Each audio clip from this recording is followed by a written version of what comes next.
to be walking a question and perspective. So the question is, and I quote, "I have always been obsessed with a concern. I see myself as sinful, so I feel guilty and feel that I'm required to suffer in the hell in order to eliminate my karma. I know I do not have to do so, but my thoughts will generate evil thoughts to make me suffer and still go there," unquote. Now, understand in terms of the very nature and existence of the human being in the mind consciousness system.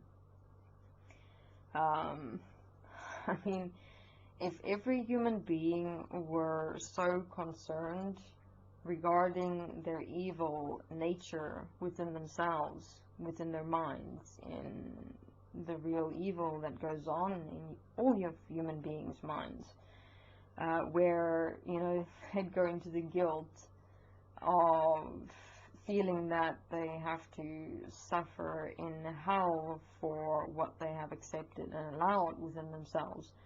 I mean, we might be getting somewhere in humanity, but most human beings on Earth have these automated, really fucked up, evil, bad, gross, horrible, horrific thoughts that come up in their minds and feel nothing about it or towards it.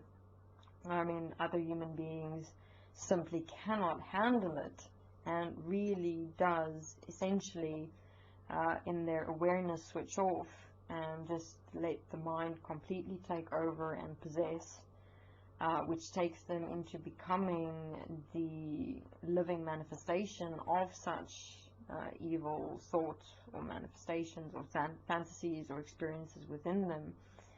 And other human beings, such as the one asking the question, they go into guilt or victimization, feeling sorry, feeling bad, believing that they have to be punished for what comes up in our minds.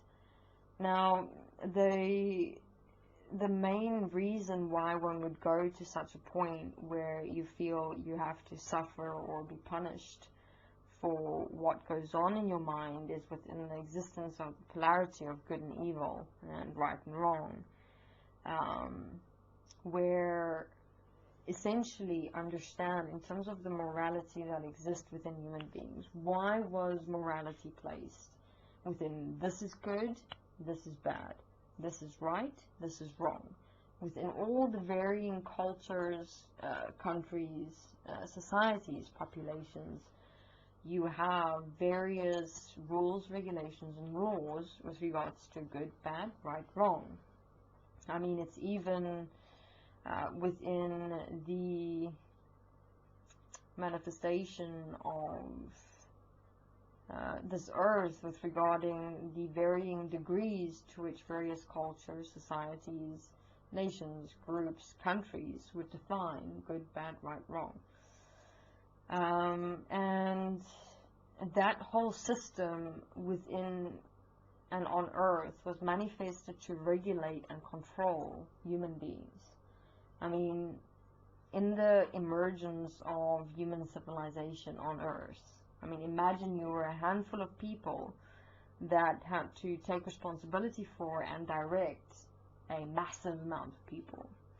Now, going to them individually all of the time in terms of checking up on their mind and their relationship with themselves, their physical bodies, other human beings and things like that, and playing policeman essentially was impossible. So what did they need to do?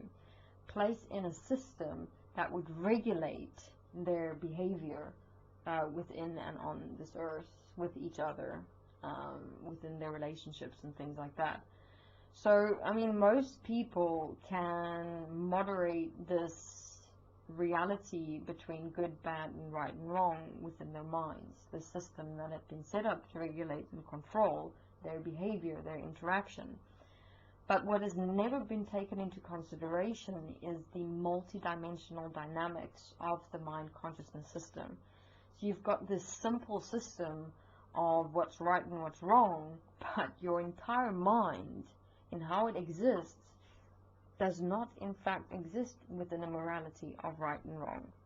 I mean, have a look at what comes up in your mind. And I mean, these things just come automatically. They just arise. They're good, they're bad, they're right, they're wrong. They're God, they're the devil. They are hell, they're heaven. I mean, it's just these random stuff. The only definition or existence in terms of good, bad, right, wrong had been imprinted or acculturated into humanity from the world system to regulate and control your behavior, with not considering, realizing, and understanding that your very mind does not care about right or wrong or good or bad. All that your mind wants is energy. So you have human beings on earth with various minds. Some minds went into the extreme of just the good feeling, positive energy. Other human beings' minds went into the bad, negative, evil energy. And other human beings' minds went into the balance, if you will, of the positive, the negative, and the neutral.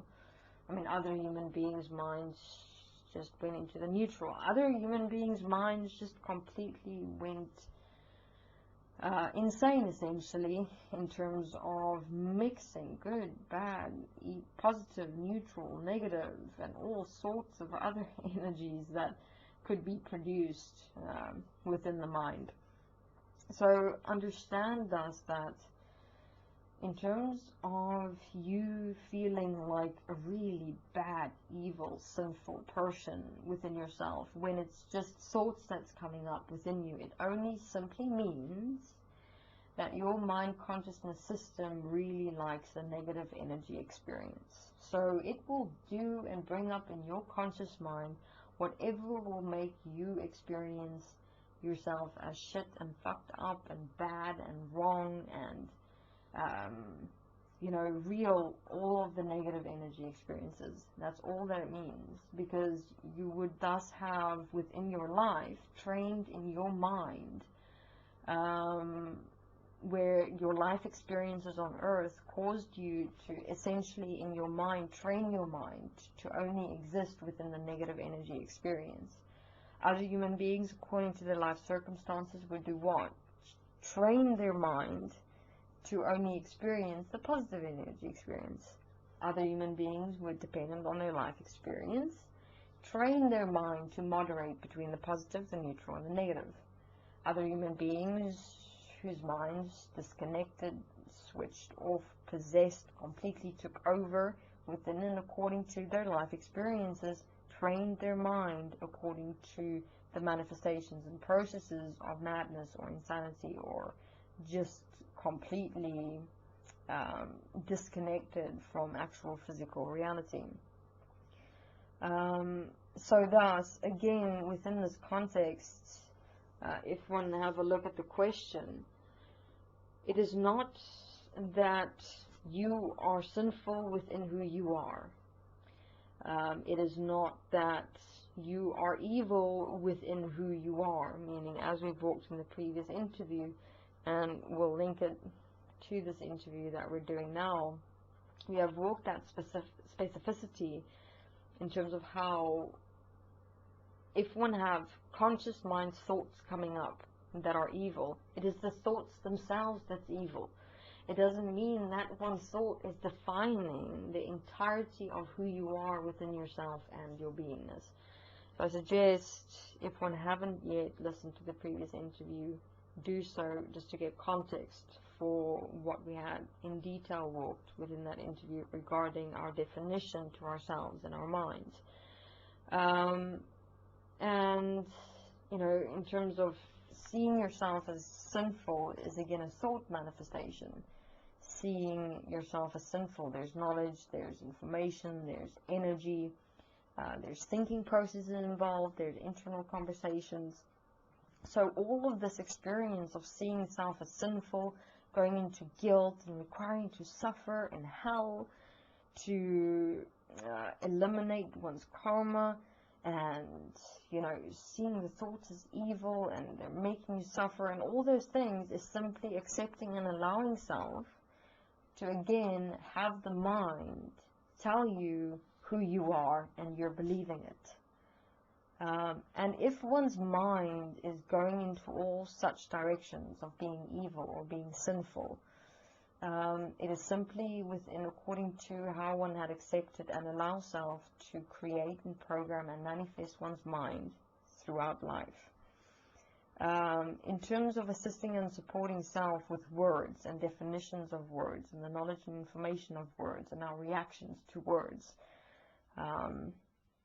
Obviously, within this, for example, seeing oneself as sinful or evil, one has to have a look at how it is that one had within one's mind, within one's life, created these thoughts, these personalities, these energy entities or experiences in relation to self apparently being evil or sinful or bad, when obviously it only manifesting or existing within one's mind.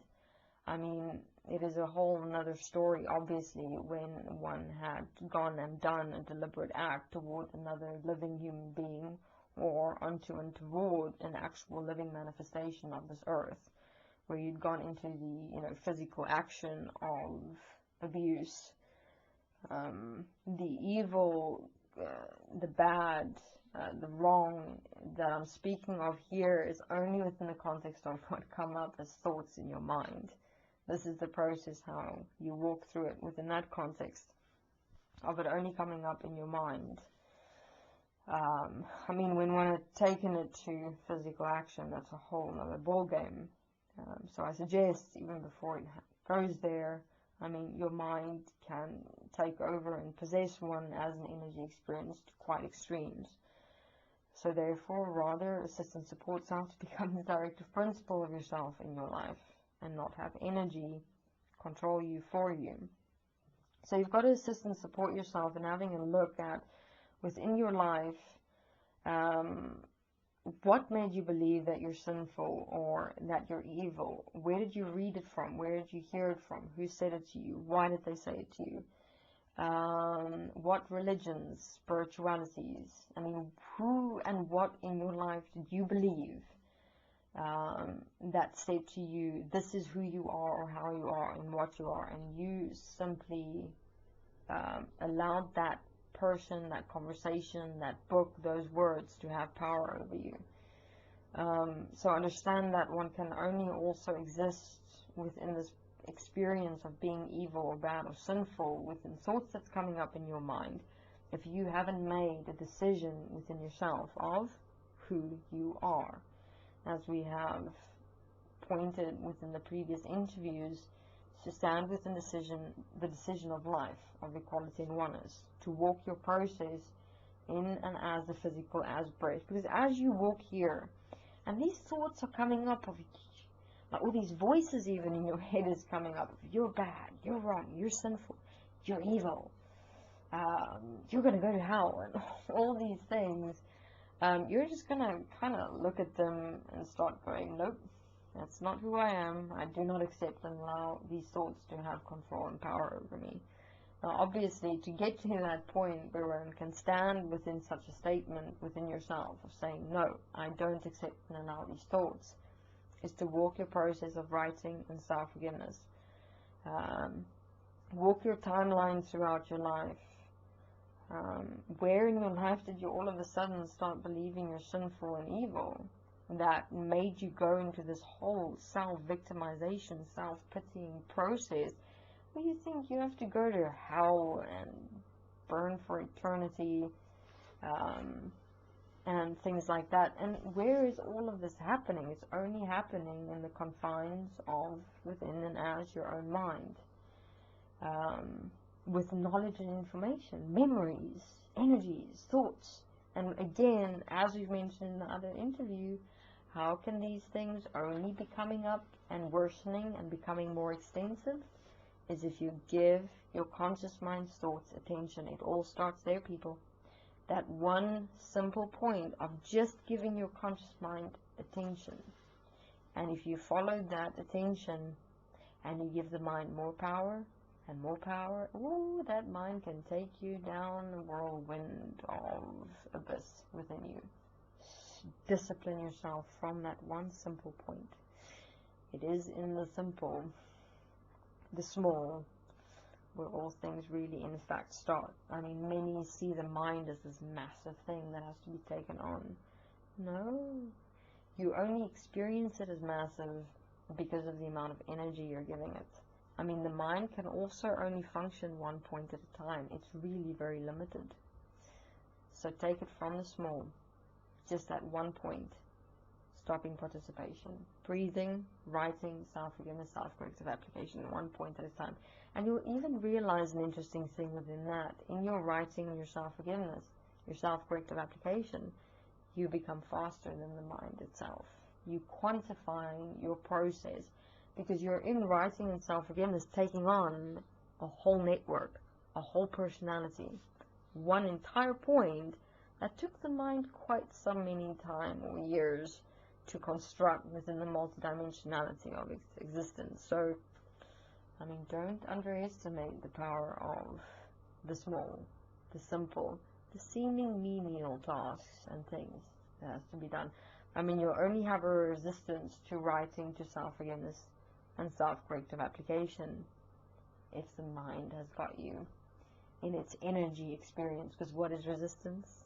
Energy. If you give attention to that resistance, where are you going? Whoop, conscious mind. Ooh, and the more you go into that resistance, oh, the more the mind is ever so happy. So commit yourself, make the decision of who you are, and walk it and live it in writing, self-forgiveness and self-corrective application. With regards to the sinful, feeling guilty, requiring to suffer in hell, elimination of karma, I would start my process there, as I've said, taking it from the past. How did you create that knowledge and information and integrate it into your mind? How did you come to believe that? Why did you believe that? And forgive it. Let it go. Walk that commitment of the decision of I'm life, equality, and oneness. And decide who you are. Thank you very much.